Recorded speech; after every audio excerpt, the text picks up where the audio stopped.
Come on! Hello and welcome to another 2 Network Match Report with me, Adam. It's finished at St James's Park. It's finished at Newcastle United 2, Bournemouth 1.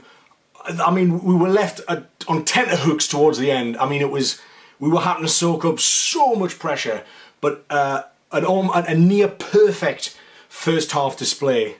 And I say near because we conceded that goal from a corner in like the 5th minute of injury time. I mean, but we held on. It was enough, and it feels like the confidence is growing. It feels like the team is becoming 3-dimensional as opposed to 2-dimensional, which it has been for large parts. And I must say, Salomon Rondon is such a huge part of that.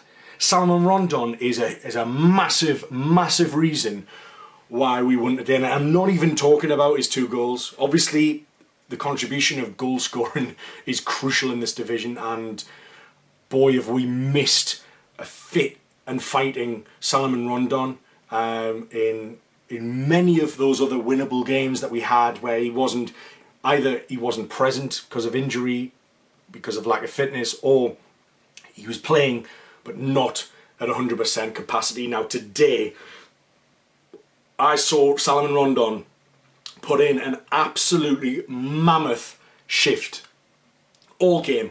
Got kicked up a height, they got the shite kicked out of him all over the park. But he's just he's an absolute warrior, Salomon Rondon. And you know, I was very, very worried about Bournemouth's attack coming into the day. You know, they're one of the best attacking sides in the division at the minute, on form. I think before today they were about 6th in the Premier League. Yes, they lost against Man United last week, but I mean, even then, Man United won it at the death, didn't they? So, you know, Bournemouth were always going to be difficult. You know, you had the likes of Brooks and Ryan Fraser and Callum Wilson, of course, who, you know, Josh King wasn't even there today, but you know, those attacking players, Jordan Ibe, can cause and have caused many defences so far this season, a lot of problems.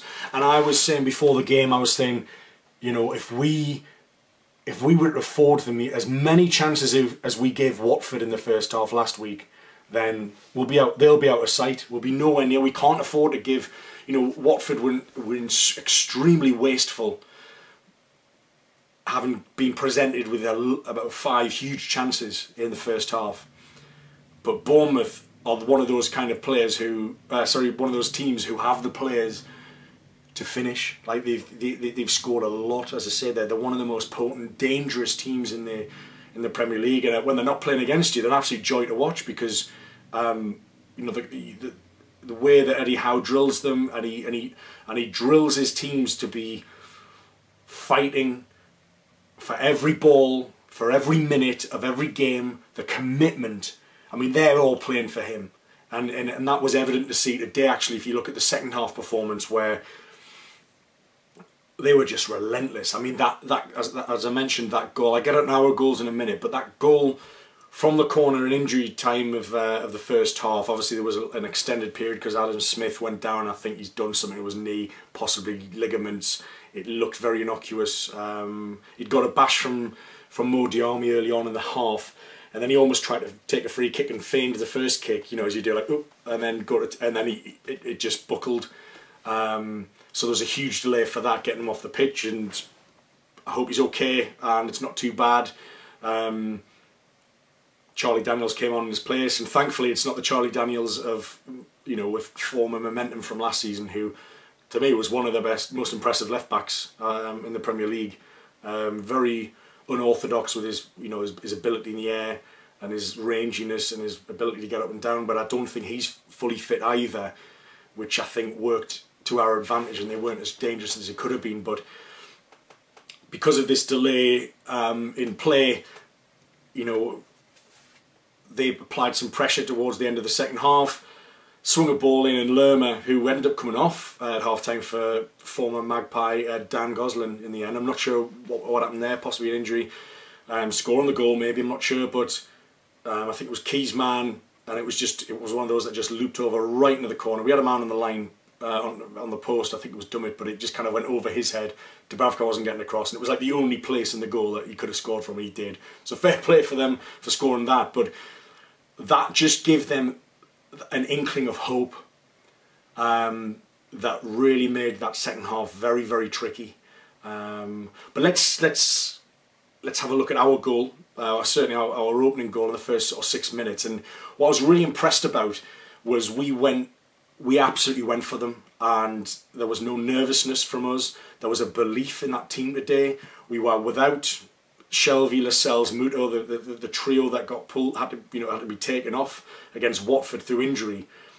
But Shea came in, Key came in, and Perez came in, and to be honest, they all three came in very, very seamlessly, and that for a start, and because they'd in their ways had been a big part of us getting the result against Watford, the three enforced changes came with extra momentum and confidence. So it wasn't just three guys coming in out the cold, it was three people who had helped to turn the game around. You know, you look at Shea's performance against Watford in the second half, you look at, you know, Key and Perez combining for the winner against Watford, and so you felt very assured, and you know, immediately Key looked like he wanted to be the metronome of the team, making things tick over. Shea and Fernandez were absolutely mammoth at the back, winning everything in the air. I mean, the pair of them, and there was a lot of talk on Twitter, just almost praising Key for last week's performance, and very well deserved, but then with the same breath almost criticising Shelvey. And I was like, oh, well, we're much better without Shelvey on the pitch. I'm like, well, I'm not sure about that. Shelvey's been one of our most important players. And I'm sure there'll be some people who still believe that, even though, you know, it's based on a game and a half of Shelvey not being on the pitch. But it was certainly an advantage that those players had come in at the end of last game. And as I said, we started on the front foot, and we pushed them, and we attacked, and it was Diarmi who again come under a bit of criticism from what I'd seen on social media, saying, Diarmi's shit now and he's gone back to the old Diarmi. But I couldn't agree. I think he's still a very, very important player for us, Mo Diarmi, and it was his deft pass that spotted the run of Yedlin down the right wing in the opening 6 minutes. Great overlapping run from Yedlin. Richie looked up for it against his old side from the start. He had a very good first half. But it was a layoff to Diarmi, who just dinked it through. And to anybody else, if you're passing it to anybody else without pace, that's a terrible ball. But Diarmi knows the pace of Yedlin. Yedlin, his ability to recover, you know, overcooked passes is amazing. But that wasn't overcooked. It was played specifically for Yedlin. The weight was absolutely perfect, straight in Yedlin's path. Ball from the wing along the floor. Rondon has one bite of the cherry. I think it comes off a couple of defenders, lands straight back at him. Keeper's Begovic already kind of committed, and Rondon gets a second bite of the cherry and pokes it in from just outside the 6-yard box. And what a start! Absolutely huge. And you know, it's been a long time since we took the lead at home so early. Can't even remember how long it had been.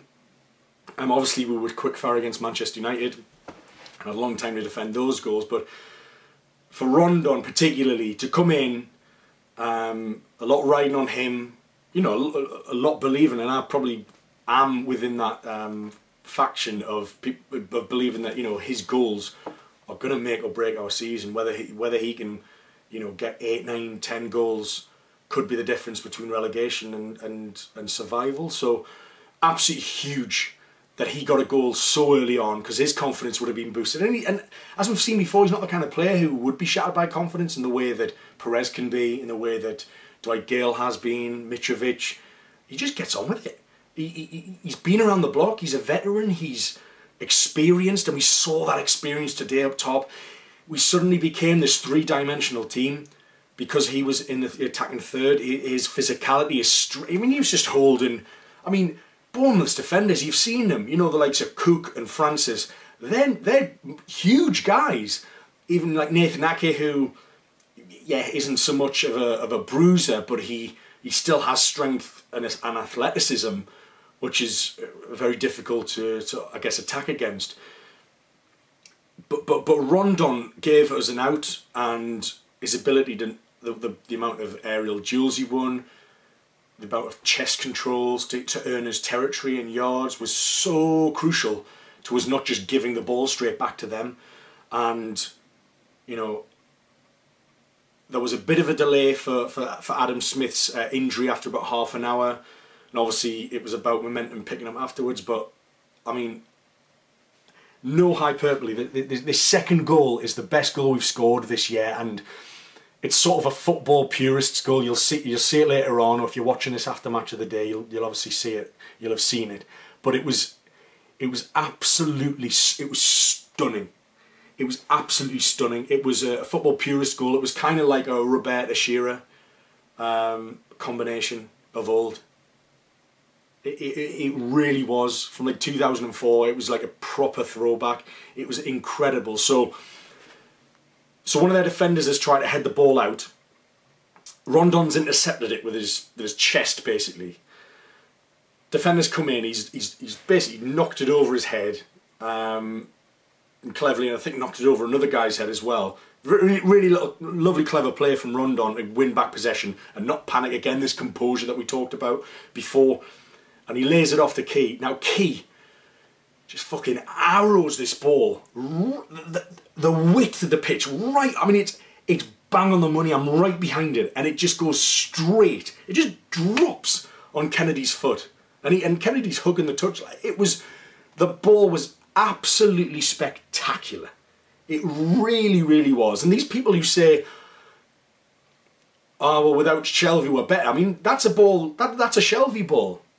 You know, and Fabian Schär from the back all game was playing these very important final third attacking passes. You know, so between the two of them, they were making up for the shortfall of Shelvey not being there with his distribution. So we still played in a very similar way, and that shouldn't be forgotten, I think. So it lands on Kennedy's toe. He rolls it out. And just think Laurent Robert. He's curled it, perfect technique, and Rondon's just leaped up, and the power and the strength, and what a header! And as I said, it's a complete throwback. It is superb, like from start to finish, from Rondon with winning the ball back and cleverly holding on to possession, laying it off, Key, arrow ball across, Kennedy touch, whipped in, Rondon header, bullet header past Begovic, and I know Begovic is no slouch, and Bournemouth do not concede that many and haven't so far this season, but we're suddenly 2-0 up after, you know, after kind of like 40 minutes. And it's absolutely superb, and I just think, had we just got the 2-0 at half time, I think the second half would have been a lot different. It would have had a different complexion, the game. But as it happens, Lerma got his goal as described before, and we go into half time kind of thinking, well, that, you got to applaud, because that was absolutely brilliant. That really was brilliant, and the defenders were doing well. Dummett, I thought, had a really, really good game. Dubravka was called into a couple of saves as well. He had to tip a ball over from a cross, from a header. They almost scored an own goal as well in the first half, so there were definite chances. And after they'd scored at 2-1, just before the final whistle, this is about in the 52nd minute or something like that. There was 8 minutes of injury time. Perez was knocked through, I think from Schär. Schär with his left foot and knocked it over, beating the offside trap. Perez through 1-on-1, and he fires it across the face of the goal, and he really, from that point, and he knows it, should be testing Begovic. He didn't force him into a save, and that was frustrating. Really, the 3-1 again could have completely shattered their confidence at that point. An instant retort to them trying to get back into the game. And no, 2-goal lead again. So that didn't happen. We went to half time, and then they were relentless. They pushed forward, and they were very assertive. And this is when it was starting getting different. And we had a couple of chances again. Rondon was put through. Kennedy tried to put through Perez, but there was a good challenge. Rondon was put through, possibly by Paul Dummett towards the end. And a brilliant save. I mean, I thought it was his hat-trick. I was up and I was already celebrating his hat-trick, but it didn't. Rondon already again had a header, probably the easiest header. It was easy, and it was an easier header than the goal he scored. But that sort of like a downward header and just went past the post again. So you just think, there's a couple of chances there that we haven't put away. And are we? You know, if you remember away to Bournemouth last season was a really good result as part of our good run, and it was Dan Gosling in the last minute equalised for them after we'd absolutely destroyed them for about 70-80 minutes in that game. Shelby had a great game, I remember. So I thought it was going to be like that again, and their pressure was relentless, although it was more about Fraser and Brooks and Ibe trying to get into the channels. I thought Callum Wilson, we kept quiet very, very well, and you've got to thank the likes of Fernandez and Cher covering as well for preventing that. But that's when we kind of had to make some subs. You know, I thought Kennedy's defensive contribution in the second half was superb. It was absolutely brilliant, and he put his body. He was getting kicked all over, as was Rondon. And every time they got the ball, they were holding it up, they were being clever with it and winning free kicks, crucial free kicks, but then we did give it a ball. I thought Perez had a much better game all round today as well. His intelligence was there, you know, using trickery to get away from very strong players and trying to thread balls through. So I thought he had a much better game and following on from his goal last week. But Bournemouth came and came and came, and there was even an opportunity where I think, well, the linesman put his flag up for offside, but they did put the ball into the net with about 10 minutes to go, and you're just thinking, Jesus, that's... I thought that was inevitable. I thought that was, but I don't know. I didn't see an infringement myself, but if the referees called it offside, there's no way I'm going to disagree with him. But we made a few substitutions to try and counteract their attacking prominence in that second half, and they made it very clear that they were not going to give up without a fight. So we really, really, really had to battle for this 3 points, and that's what makes it ever more sweeter. You know, against Watford, we were sort of lucky in the end to come away with all 3 points, whereas I thought against Bournemouth today, we probably should have seen them off earlier. In fact, we probably had the first half Watford had last week. Loads of chances, a few big chances, but the difference was we took them today. Rondon took them. And whereas we, last week against Watford, we, you know, threw the kitchen sink at them the second half. It was the opposite way around, but it was Bournemouth who were really, really pushing us back. But we dug in, and it was proper Rafa ball for like the last half an hour. It was such a long half. We brought on Atsu, we took off Ritchie, we brought on Clark, we took off Diarmi, brought on Hayden, Kennedy came off as well. And the formation sort of changed quite weirdly, almost like 5 at the back, with Dummett on the left and Yedlin on the right, Clark, Cher and Fernandez. And then you had kind of Hayden and Key with Perez and Atsu sort of floating a bit, and then Rondon being the outlet up front. I'm still thinking about that hat-trick chance. It would have been amazing that he'd got his hat-trick away. Absolutely class.